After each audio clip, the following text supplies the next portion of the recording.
There is no doubt that Formula F1 has the best risk management of any sport or any industry in the world. In today's video, you will watch the top 10 greatest Formula F1 drivers of all time.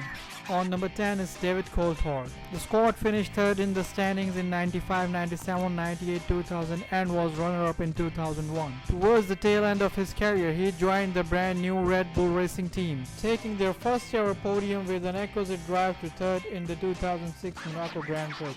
On number 9 is Damon Hill. During the mid-90s, Hill was Michael Schumacher's main rival for the Formula F1 Drivers' Championship, which saw the two clash several times on and off the track. He became champion in 96 with 8 wins but was dropped by Williams for the following season. He went on to drive for the less competitive Arrows and Jordan teams and in 1988 gave Jordan their first win. On number 8 it's Niki Lauda. Having crashed during the 1976 German GP, Lauda suffered terrible third-degree burns to his head and face and damaged his lungs so severely that a priest read him the last rites of his hospital bed. But he wasn't ready to check out just yet, so began one of the greatest comebacks in all of sport. Not only did Lauda defy the odds to survive, he was back in the cockpit of his Ferrari just 6 weeks later for the Italian Grand Prix.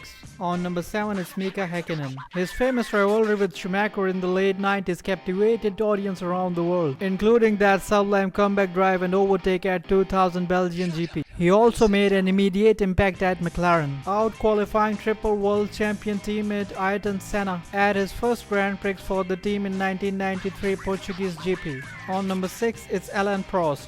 Prost is the thinking racing fans' greatest ever driver. Being professional clearly isn't as sexy as Senna-style hot-blooded Latin devilry, but he made it work for him. Prost won 51 GPs and 4 World Cup championships, and like Fangio, he was a genius at conserving his car in favor of a late race assault. On number 5 is Juan Manuel Fangio. He won the World Championship of Drivers 5 times, a record that stood for 46 years until beaten by Schumacher with 5 different teams. He holds the highest winning percentage in Formula F1, winning 24 of 52 Formula F1 races he entered.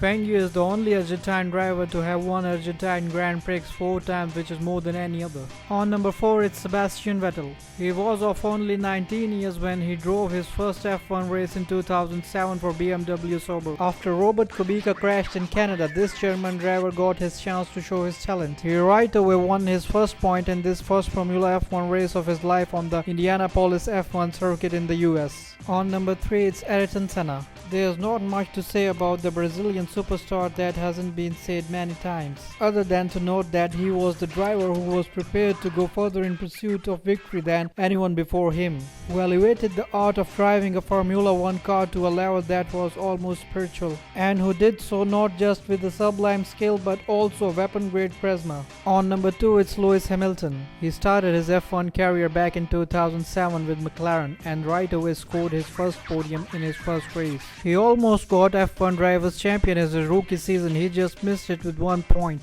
This British racing driver won Formula F1 World Drivers' Championship 7 times. On number 1 it's Michael Schumacher. He remains an all-time great, and not just because he won 7 World Championships, 91 races and smashed every record that was to smash. He possessed the Cena-like ability to drive his car right on the limit while being physically fit and intelligent enough to keep a good chunk of his mental firepower in reverse to manage tricky pit wall calls. Thank you for watching the video. I hope you like it.